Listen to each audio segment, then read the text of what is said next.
ஒளிபரப்ப உதவுபவர்கள்: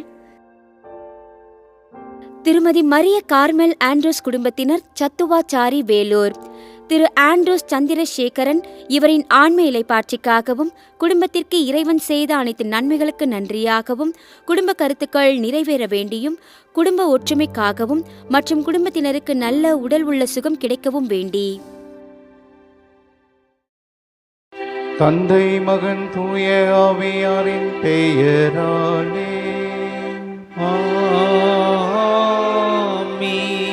நம் ஆண்டவராகிய இயேசு கிறிஸ்துவின் அருளும் கடவுளின் அன்பும் தூய ஆவியாரின் நட்புறவும் உங்கள் அனைவரோடும் இருப்பதாக.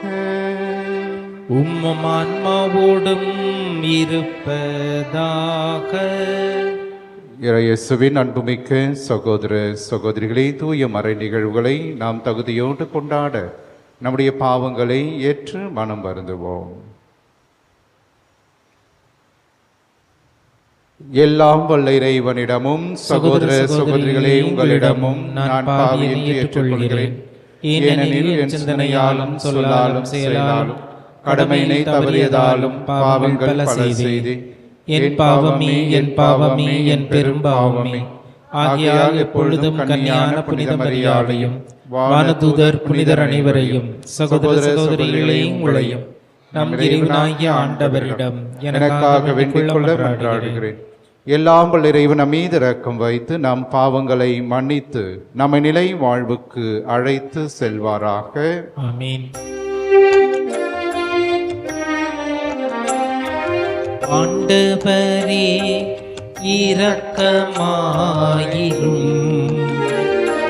கிறிஸ்துவே இரக்கமாயிரும். ஆண்டவரே இரக்கமாயிரும். கிறிஸ்துவே இரக்கமாயிரும். மன்றாடுவோமாக. ஆண்டவரே, உம்மையை நம்பி உம்முடைய அன்பில் நிலைத்திருப்பவர்களை நீர் என்றும் கைவிடுவதில்லை. இவ்வாறு நாங்கள் உமது திருப்பெயரை எக்காலத்திலும் போற்றவும் உம்மை அன்பு செய்யவும் எங்களுக்கு அருள்வீராக. உம்மோடு தூய ஆவியாரின் ஒன்றிப்பில் இறைவனாய் என்றென்றும் வாழ்ந்து ஆட்சி செய்கின்றவர் வழியாக உம்மை மன்றாடுகின்றோம்.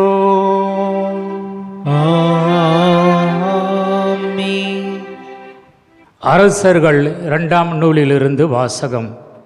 அதிகாரம் 24, இறை வார்த்தைகள் 8 முதல் 17 முடிய. யோயாக்கின் அரசனான போது அவனுக்கு வயது 18. எருசலேமில் 3 மாதமே அவன் அரசாண்டான். எருசலேமை சார்ந்த எஸ்நாத்தானின் மகள் நெகுஸ்தா என்பவளே அவனுடைய தாய். யோயாக்கின் தன் தந்தை செய்த அனைத்தின்படியே ஆண்டவரின் பார்வையில் தீயதனப்பட்டதை செய்தான். அக்காலத்தில் பாபிலோனிய மன்னன் நெபுகத்நேசரின் படைவீரர் எருசலேமின் மீது படையெடுத்து வந்து நகரை முற்றுகையிட்டனர். அப்பொழுது பாபிலோனிய மன்னன் நெபுகத்நேசரம் வந்து நகரை முற்றுகையிட்டிருந்த வீரர்களோடு சேர்ந்து கொண்டான். எனவே யூதாவின் அரசன் யோயாக்கினும் அவன் தாயும் அவன் அலுவலர்களும் தலைவர்களும் அதிகாரிகளும் பாபிலோன் மன்னனிடம் சரணடைந்தனர். அவனை பாபிலோன் மன்னன் தான் ஆட்சிக்கேற்ற 8ஆம் ஆண்டில் சிறைப்படுத்தினான். பின்பு அவன் ஆண்டவரின் இல்லத்திலும் அரண்மனையிலும் இருந்த செல்வங்களை எல்லாம் எடுத்து சென்றான். ஆண்டவர் உரைத்த வாக்கின்படி ஆண்டவரின் இல்லத்தில் இஸ்ரேலின் அரசர் சாலமோன் செய்து வைத்திருந்த எல்லா பொன் கலன்களையும் துண்டு துண்டாக்கினான். மேலும் அவன் எருசலேம் முழுவதையும் தலைவர்கள் அனைவரையும் ஆற்றல் வாய்ந்த 10,000 படை வீரர்களையும் சிற்ப கலைஞர்களையும் கொல்லர்களையும் நாடு கடத்தினான். நாட்டில் ஏழை மக்களை தவிர எவரையும் விட்டு வைக்கவில்லை. மேலும் அவன் யோயாக்கினையும் அரசனின் தாயையும் மனைவியரையும் அவனுடைய அதிகாரிகளையும் நாட்டின் தலைவர்களையும் எருசலேமிலிருந்து பாபிலோனுக்கு நாடு கடத்தினான். மேலும் வலிமை வாய்ந்த 7000 பேர்களை கொண்ட முழு படையையும் போர்த்திறனும் உடல் ஆற்றலும் கொண்ட 1000 தச்சர்களையும் கொத்தர்களையும் அவன் சிறைப்படுத்தி பாபிலோனுக்கு கொண்டு சென்றான். யோயாக்கினுக்கு பதிலாக அவனுடைய சிறிய தந்தை மத்தனியாவை அரசனாகி அவனது பெயரை சிதேக்கியா என்று மாற்றினான். ஆண்டவரின் அருள்வாக்கு. இறைவனுக்கு நன்றி. திருப்பாடல் 79.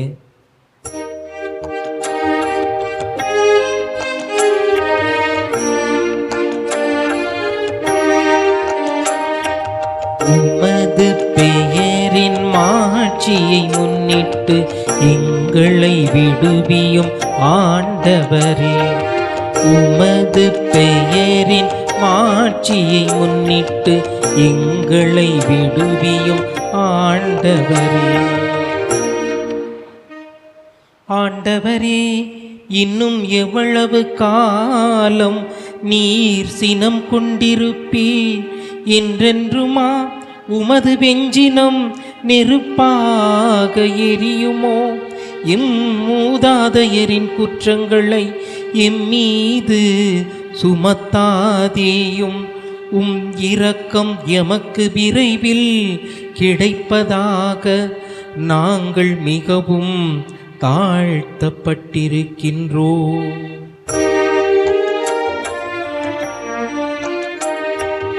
உமது பெயரின் மாட்சியை முன்னிட்டு எங்களை விடுவியும் ஆண்டவரே. உமது பெயரின் மாட்சியை முன்னிட்டு எங்களை விடுவியும் ஆண்டவரே.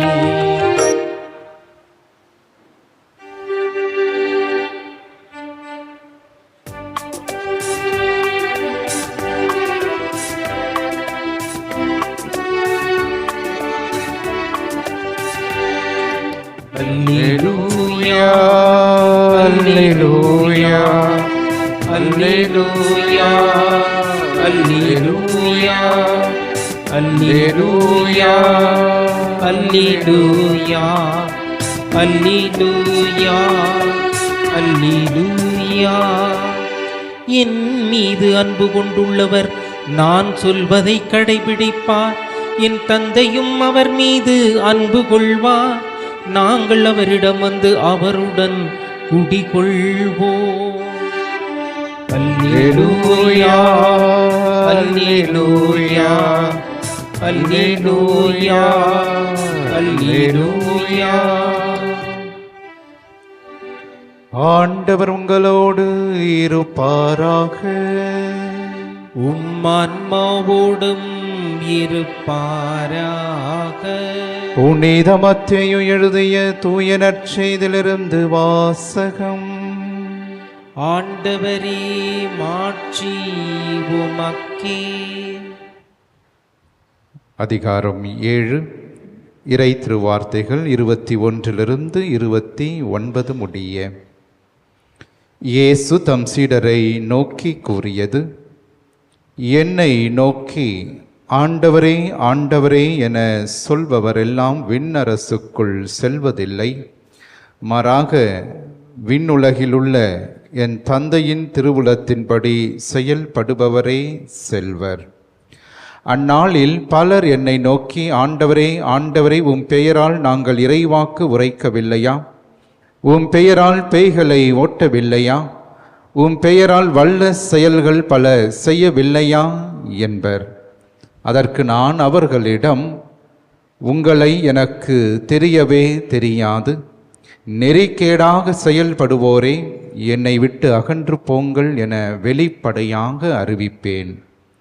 ஆகவே நான் சொல்லும் இவ்வார்த்தைகளை கேட்டு இவற்றின்படி செயல்படுகிற எவரும் பாறை மீது தம் வீட்டை கட்டிய அறிவாளிக்கு ஒப்பாவார். மழை பெய்தது, ஆறு பெருக்கெடுத்து ஓடியது, பெரும் காற்று வீசியது. அவை அவ்வீட்டின் மேல் மோதியும் அது விழவில்லை, ஏனெனில் பாறையின் மீது அதன் அடித்தளம் இடப்பட்டிருந்தது. நான் சொல்லும் இந்த வார்த்தைகளை கேட்டு இவற்றின்படி செயல்படாத எவரும் மணல் மீது தம் வீட்டை கட்டிய அறிவிலிக்கு ஒப்பாவார். மழை பெய்தது, ஆறு பெருக்கெடுத்து ஓடியது, பெரும் காற்று வீசியது, அவை அவ்வீட்டை தாக்க அது விழுந்தது. இவ்வாறு பேரழிவு நேர்ந்தது. இயேசு இவ்வாறு உரையாற்றி முடித்தபோது அவரது போதனையை கேட்ட மக்கள் கூட்டத்தினர் வியப்பில் ஆழ்ந்தனர். ஏனெனில் அவர்கள் தம் மறைநூல் அறிஞரை போலன்றி அதிகாரத்தோடு அவர்களுக்கு அவர் கற்பித்தார். ஆண்டவரின் அருள்வாக்கு. கிறிஸ்துவே உமக்கு புகழ். இறையேசுவின் அன்புமிக்க சகோதர சகோதரிகளே, 1174 ஆண்டு இத்தாலியில் இருக்கின்ற பைசா என்கின்ற சிறிய இடத்திலே ஒரு பெரிய பேராலயமானது கட்டப்பட்டது. அந்த பேராலயத்திற்கு அடுத்த இடத்திலே மிகப்பெரிய மணி கோபுரத்தையும் கட்ட தீர்மானித்தார்கள்.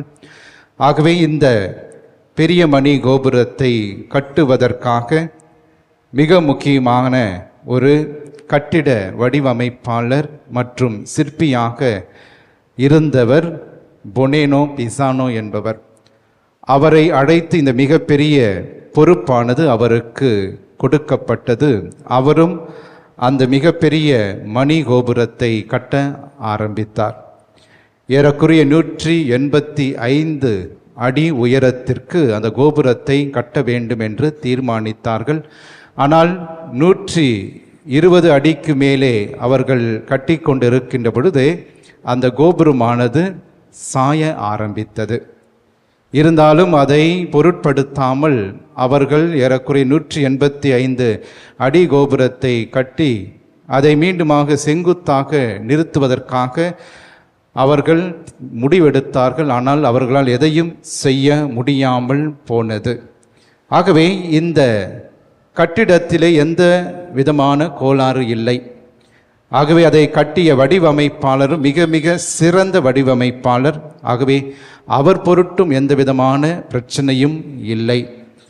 ஆகவே இறுதியாக அவர்கள் பிரச்சனை எங்கே என்று பார்த்தபோது அந்த பிரச்சனை கட்டிடத்தின் கட்டப்பட்ட இடத்தில்தான் பிரச்சனை என்பதை அவர்கள் உணர்ந்து கொண்டார்கள். காரணம், அந்த இடம் சதுப்பு நிலப்பகுதி இடமாக இருந்தது. ஆகவே அத்தகைய மிகப்பெரிய கோபுரத்தை அந்த சதுப்பு நிலப்பகுதியிலே அவர்கள் சரியான அடித்தளம் இடாமல் அந்த இடத்திலே கட்டியதால் மிகப்பெரிய கோபுரமானது சாயும் கோபுரமாக மாறியது. இதைதான் நாம் இன்று பீசா சாய் கோபுரம் என்று நாம் அழைக்கின்றோம். ஆகவே இது தொழில்நுட்ப கோளாறு அல்ல, மாறாக அந்த இடத்தினுடைய மண்பரப்பு அதன் கோளாறு, அதனுடைய அடித்தளம் கோளாறாக இருந்தது. இயேசுவின் பிரியமானவர்களே, இன்றைய நற்செய்தி வாசகத்திலும் ஆண்டவராகிய இயேசு கிறிஸ்து நம் ஒவ்வொருவரையும் நோக்கி இந்த கேள்வியை எழுப்புகின்றார். என்னுடைய அடித்தளம் எதன் மீது கட்டப்பட்டுள்ளது? ஆகவே இறை நம்பிக்கையின் மீது என்னுடைய அடித்தளம் இருக்கிறதா, அல்லது உலக லாபங்கள், உலக எண்ணங்கள் இவற்றின் மீது என்னுடைய அடித்தளம் இடப்பட்டிருக்கிறதா என்பதை சிந்திக்க நாம் அழைக்கப்படுகின்றோம். இன்றைய நாளிலே நம்முடைய திரு அவையானது சிறப்பாக புனித அலெக்சாந்திரியாவின் சார்ந்த சிறில் அவரை கொண்டாடி மகிழ்கின்றது. 3ஆம் நூற்றாண்டிலே வாழ்ந்த இப்புனிதர் மிக மிக ஒரு வல்லமையானவராக இருந்தார். மறை வல்லுனர் என்று திரு அவையால் அழைக்கப்படுகின்றார். இவருடைய காலத்திலே மிக முக்கியமாக தப்பறை சிந்தனைகள் அதிகமாக இருந்தன. அதிலும் மிக முக்கியமாக இயேசுவினுடைய இறை இயல்பை பலரும் கேள்விக்குள்ளாக்கினார்கள். அதே நேரத்திலே மரியா இறைவனின் தாய் என்கின்ற உண்மையை பெரிதும் மறுத்து அதற்கு எதிராக பெரிய கூட்டமானது கிளர்ந்து எழுந்தது. ஆகவே இந்த காலகட்டத்திலே இவற்றையெல்லாம் மிக முக்கியமாக அவற்றை சந்திக்கவும் அதே நேரத்திலே திருச்சபையினுடைய உண்மைகளை நிலை நிறுத்துகின்ற ஒரு மாபெரும் பொறுப்பை புனித சிரில் மேற்கொண்டார். ஆகவே அத்தகைய தப்பறை சிந்தனைகளிலே திரு அவையானது முடங்கி போய் கிடந்த அந்த காலகட்டத்திலே நம்பிக்கையை அடித்தளமாக திரு அவை கொண்டுள்ளது.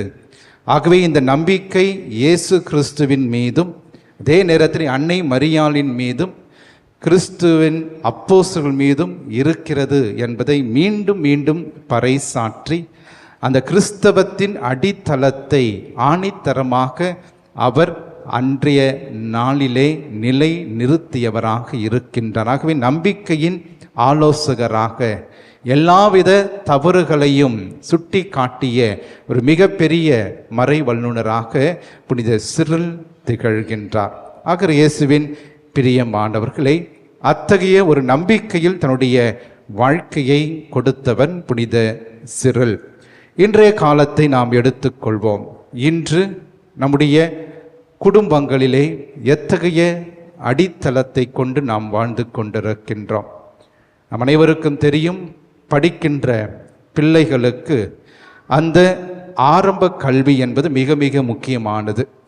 இந்த ஆரம்ப கல்வியிலே அவர்களுக்கு சிறப்பான அடித்தளம் அமையாவிட்டால் அவர்கள் அடுத்தபடியாக தங்களுடைய கல்வியிலே அவர்கள் மேலோங்கு செல்லுகின்ற பொழுது இந்த அடித்தளம் இல்லாத காரணத்தினாலே இன்று பல மாணக்கர்கள் தங்களுடைய வாழ்க்கையிலே கல்வியை இழந்து புரியாதவர்களாக தோல்வி அடைகின்றவர்களாக இருக்கின்றார்கள். காரணம், நல்ல அடித்தளம் அந்த கல்வியிலே அவர்களுக்கு தர மறுத்தது தான். அடுத்தபடியாக நம்முடைய குடும்பங்களில் மீண்டுமாக குழந்தைகளை சிறிய வயதிலே சீரான அன்பை பெறாமல் இருக்கின்ற குழந்தைகளை பற்றியும் சிந்திக்க அழைக்கப்படுகின்றோம். எந்த ஒரு குழந்தைக்கு அந்த அன்பு என்கின்ற அடித்தளம் குடும்பத்திலே இல்லையோ, அந்த அன்பு என்கின்ற மாபெரும் கொடையை குழந்தைகள் தன்னுடைய வாழ்க்கையிலே பெறாமல் வளர்கின்றார்களோ, அவர்கள் ஒவ்வொருவருமே பிற்காலத்திலே மிகப்பெரிய சமூக விரோதிகளாகவும் அதே நேரத்திலே குடும்பத்தை சீர்குலைக்கின்ற சக்திகளாகவும் அவர்கள் மாறுவதை நாம் பார்க்கின்றோம். ஆகவே அடித்தளத்திலே பிரச்சனை என்றால் முற்றிலுமாக அது பிரச்சனையாக முடிவடைகிறது. ஆக கிறிஸ்துவின் பிரியமானவர்களே, பல தருணத்திலே இந்த அடித்தளத்தின் ஆழத்தை நிச்சயமாக நம்முடைய ஊனக்கண்களால் நம்மால் பார்க்க முடியாது. ஒரு மிகப்பெரிய மாளிகை இருக்கிறது அல்லது மிகப்பெரிய ஒரு கட்டிடம் இருக்கிறது என்றால் அதனுடைய அடித்தளம் கீழே இருக்கிறது. ஆனால் அந்த அடித்தளத்தை யாருமே பார்ப்பது கிடையாது. மாறாக அந்த பிரம்மாண்டமான கட்டிடத்தை பார்த்து நாம் வியப்படைகின்றோம், ஆச்சரியப்படுகின்றோம். ஆனால் அந்த கட்டிடத்தினுடைய அடித்தளம்தான் அந்த மிகப்பெரிய அழகான கட்டிடத்தை தாங்கி நிற்கிறது என்பதை பல தருணங்களிலே நாம் புரிந்து கொள்வதில்லை. ஆக கிறிஸ்துவின் பிரியமானவர்களே, இந்த அடித்தளம் நம் கண்களால் காண முடியாத அடித்தளமாக இருப்பது நம்முடைய கிறிஸ்து. ஆகவே இந்த கிறிஸ்துவை அடித்தளமாக கொண்டு நம்முடைய வாழ்க்கையை நாம் கட்டமைக்கின்ற பொழுது நம்முடைய வாழ்வு சீரான வாழ்வாக இருக்கிறது. ஆகவே பாறையின் மீது அடித்தளம் இட்டு கட்டப்படுகின்ற கட்டிடமாக நம்முடைய வாழ்வும் எப்போதுமே நிலைத்து நிற்கிறது. ஆகவே இந்த அடிப்படை கட்டமைப்பு கிறிஸ்துவால் கட்டமைக்கப்படாமல் நம்முடைய சிந்தனைகளாலும் அதே நேரத்திலே உலக ஆசைகளினாலும் இந்த அடித்தளத்தை நம்முடைய வாழ்க்கையிலே நாம் கட்டி எழுப்ப ஆரம்பித்தோம் என்றால் நிச்சயமாக ஒரு காலத்திலே துன்பங்கள் துயரங்கள் நம்மை அசைக்கின்ற பொழுது நாம் மணல் மீது கட்டப்பட்ட கட்டிடமாக நாம் கீழே சரிந்து விழுகின்றோம். ஆகவே கிறிஸ்துவின் பிரியமானவர்களே, இன்றைய நாளிலே என்னுடைய அடித்தளம் யார்? யாரை நான் அடித்தளமாக கொண்டு என்னுடைய வாழ்க்கையை நடத்தி கொண்டிருக்கிறேன்? ஆண்டவராக இயேசு மிக தெளிவாக சொல்லுகிறார். ஆகவே நீங்கள் என்னை பற்றி அதிகமாக பேசலாம், என்னுடைய வார்த்தைகளை நீங்கள் அதிகமாக போதிக்கலாம், என்னுடைய வார்த்தைகளை நீங்கள் கேட்பவர்களாக இருக்கலாம், ஆனால் இது மட்டும் போதாது. ஆகவே அறிவிக்கின்றவர்களும் கேட்கின்றவர்களை விட அந்த வார்த்தைகளை வாழ்க்கையிலே செயல்படுத்துகின்றவர்களாக நீங்கள் இருந்தால்தான் நீங்கள் சிறந்த அடித்தளம் கொண்டு வாழ்கின்றீர்கள். இல்லையென்றால் உங்களுடைய வாழ்வு மணல் மீது கட்டப்பட்ட வாழ்வாக குலைந்து போகும் என்று ஆண்டவர் நம்மை எச்சரிக்கின்றார். இயேசுவின் பிரியமானவர்களே, நம்முடைய வாழ்வை கிறிஸ்துவை மையப்படுத்தி அவரை அடித்தளமாக கொண்டு வாழ நாம் முயற்சி எடுப்போம். ஆண்டவர் இயேசு நம்மை நிறைவாக ஆசீர்வதிப்பாராக.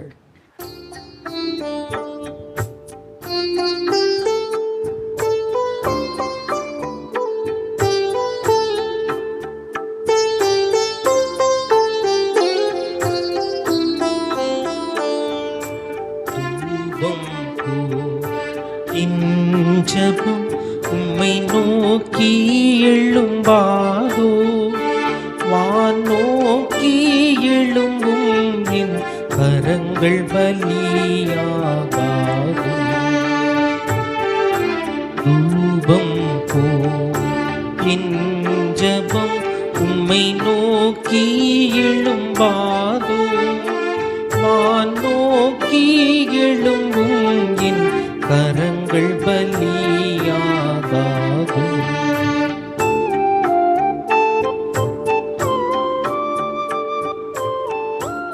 சகோதர சகோதரிகளே, என்னுடையதும் உங்களுடையதுமான இப்பள்ளி எல்லாம் வல்ல தந்தையாக இறைவனுக்கு ஏற்றதாகும்படி நாம் மன்றாடுவோம்.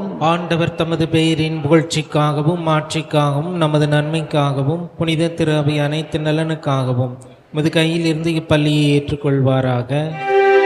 ஆண்டவரே, எங்களை உம்மோடு புறவாக்கும் இப்புகழ்ச்சி பலியை ஏற்றருளும். அதனால் நாங்கள் தூயோராக்கப்பட்டு உம்மை மகிழ்விக்கும் எங்கள் மனங்களின் காணிக்கைகளை உமக்கு அளித்திட அருள்வீராக. எங்கள் ஆண்டவராகிய கிறிஸ்து வழியாக உம்மை மன்றாடுகின்றோம்.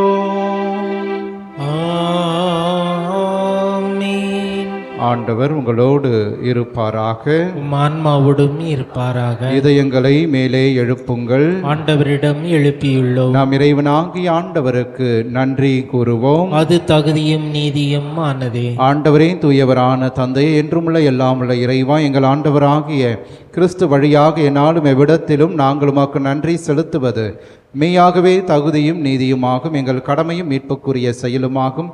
கிறிஸ்துவில் அனைத்தையும் புதுப்பிக்கவும் அவருடைய நிறைவில் நாங்கள் அனைவரும் பங்கு பெறவும் நீர் திருவுள்ளமானீர். ஏனெனில் கடவுள் வடிவில் விளங்கிய அவர் தம்மையை வெறுமையாக்கி சிலுவையில் சிந்திய தமது இரத்தத்தால் யாவும் அமைதி பெறச் செய்தார். எனவே அவர் அனைத்துக்கு மேலாக உயர்த்தப்பட்டு தமக்கு கீழ்ப்படிவோர் அனைவருக்கும் நிலையான மீட்பின் காரணரானார். ஆகவே வானதூதர் முதன்மை வானதூதரோடும் அரியணையில் அமர்வோர் தலைமை தாங்குவோரோடும் வான்படைகளின் அணிகள் அனைத்தோடும் சேர்ந்து நாங்கள் உமது மாட்சிமையை புகழ்ந்து முடிவின்றி சொல்வதாவது: தூயவர் தூயவர் தூயவர், வான்படைகளின் கடவுளாம் ஆண்டவர், விண்ணகமும் மண்ணகமும் உமது மாட்சியால் நிறைந்துள்ளன. உன்னதங்களிலே ஓசன்னா. ஆண்டவர் பெயரால் வருகிறவர் ஆசி பெற்றவர். உன்னதங்களிலே ஓசன்னா. ஆண்டவரே, நிர்மையாகவே தூயவர், தூய்மை அனைத்திற்கும் ஊற்று. ஆகவே உம்முடைய ஆவியை பொழிந்து இக்காணிக்கைகளை தூய்மைப்படுத்த உம்மை வேண்டுகிறோம். இவ்வாறு எங்கள் ஆண்டவர் இயேசு கிறிஸ்துவின் உடலும் இரத்தமுமாக எங்களுக்கு இவை மாறுவனவாக. அவர் பாடுபட உளம் கனிந்து தம்மை கையளித்த போது அப்பத்தை எடுத்து நன்றி செலுத்தி அதை பிட்டு தம் சீடர்களுக்கு அளித்து கூறியதாவது: அனைவரும் இதிலிருந்து பெற்று உண்ணுங்கள், ஏனெனில் இது உங்களுக்காக கையளிக்கப்படும் என் உடல்.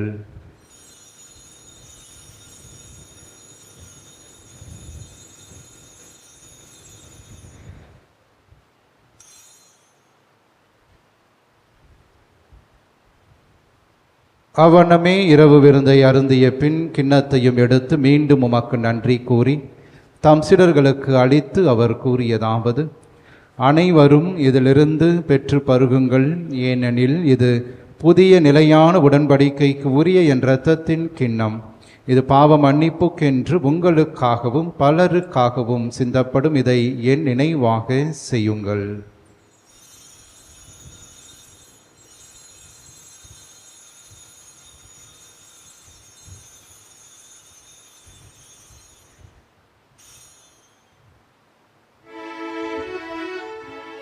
நம்பிக்கையின் மறைபொருள். ஆண்டவரே, நீர் வருமளவும் உமது இறப்பினை அறிக்கையிடுகின்றோம், உமது உயிர்ப்பினையும் எடுத்துரைக்கின்றோம். ஆகவே ஆண்டவரே, நாங்கள் கிறிஸ்துவின் இறப்பினையும் உயிர்ப்பினையும் நினைவு கூர்ந்து வாழுதரும் அப்பத்தையும் மீட்பளிக்கும் கிண்ணத்தையும் ஒப்புக் கொடுக்கின்றோம். உம் திருமுனின்று மக்கு ஊழியம் புரிய தகுந்தவர்கள் என எங்களை ஏற்றுக்கொண்டு எனவே மக்கு நன்றி செலுத்துகிறோம். மேலும் கிறிஸ்துவின் உடலிலும் இரத்தத்திலும் பங்கு கொள்ளும் எங்களை தூயாவியார் ஒன்று சேர்க்க வேண்டும் என உம்மை தாழ்மையுடன் மன்றாடுகின்றோம். ஆண்டவரை, உலகெங்கும் பரவியிருக்கும் அது திரு அவையை நினைவு கூர்ந்தருளும். எங்கள் திருத்தந்தை பிரான்சிஸ், எங்கள் பேராயர் ஜார்ஜ் ஆண்டகை, எல்லா திருநிலையினர் ஆகியவரோடு மத திரு அவை அன்பில் நிறைவு பெற செய்தருளும். உயிர்த்தெழும் எதிர்நோக்கோடு துயில் கொள்ளும் எங்கள் சகோதரர் சகோதரிகளையும் இறந்தோர் அனைவரையும் இரக்கத்தோடு நினைவு கூர்ந்து மத திருமுக ஒளியினுள் ஏற்றருளும்.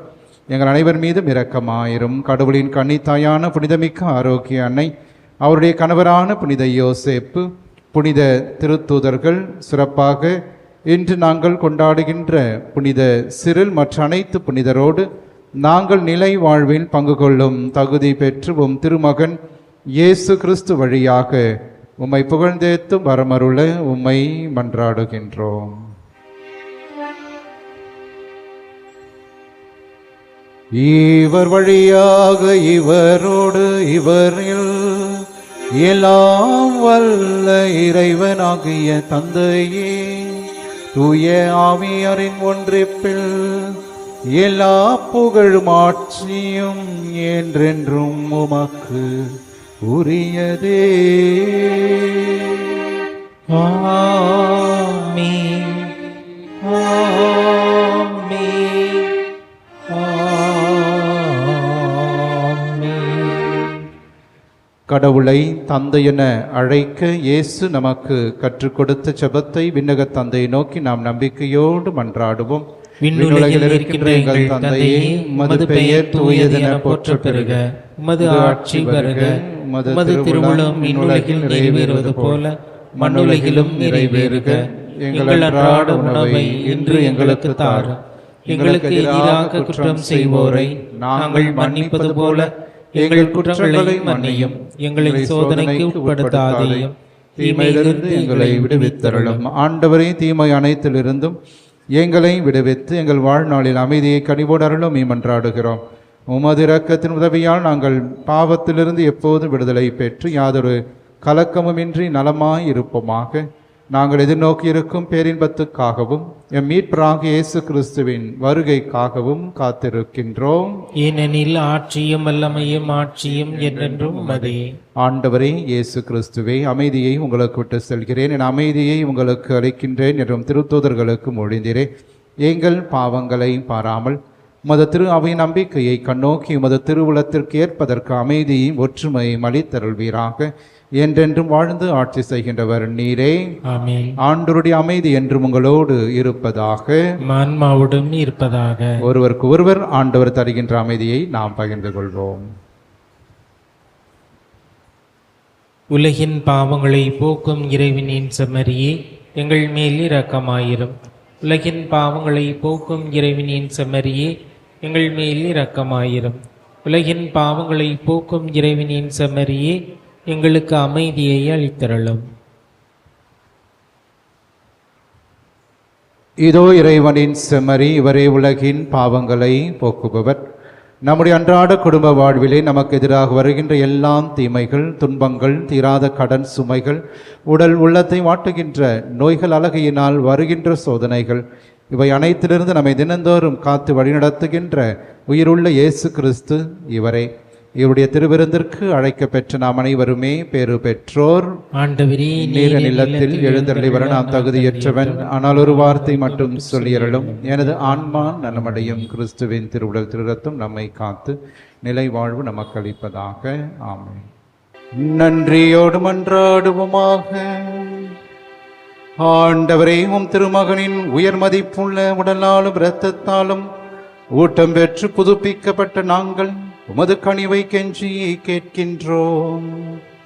இறைப்பற்றுடன் நாங்கள் அடிக்கடி நிறைவேற்றும் இப்பலியின் பயனாக எங்கள் மீட்பை உறுதியாய் கண்டடைய செய்வீராக. எங்கள் ஆண்டவராகிய கிறிஸ்து வழியாக உம்மை மன்றாடுகின்றோம்.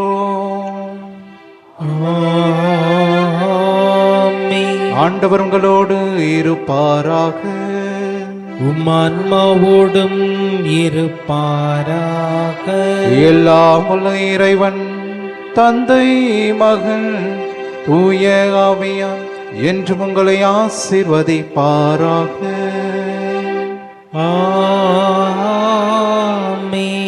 ஆரோக்கிய அன்னையின் ஆசீரோடு சென்று வாருங்கள். திருப்பலி நிறைவேறிற்று. இறைவனுக்கு நன்றி. திருப்பலி ஒளிபரப்ப உதவியவர்கள்: திருமதி மரிய கார்மெல் ஆண்ட்ரூஸ் குடும்பத்தினர், சத்துவாச்சாரி, வேலூர். திரு ஆண்ட்ரூஸ் சந்திரசேகரன், இவரின் ஆன்ம இலைப்பாட்சிக்காகவும் குடும்பத்திற்கு இறைவன் செய்த அனைத்து நன்மைகளுக்கு நன்றியாகவும் குடும்ப கருத்துக்கள் நிறைவேற வேண்டியும் குடும்ப ஒற்றுமைக்காகவும் மற்றும் குடும்பத்தினருக்கு நல்ல உடல் உள்ள சுகம் கிடைக்கவும் வேண்டி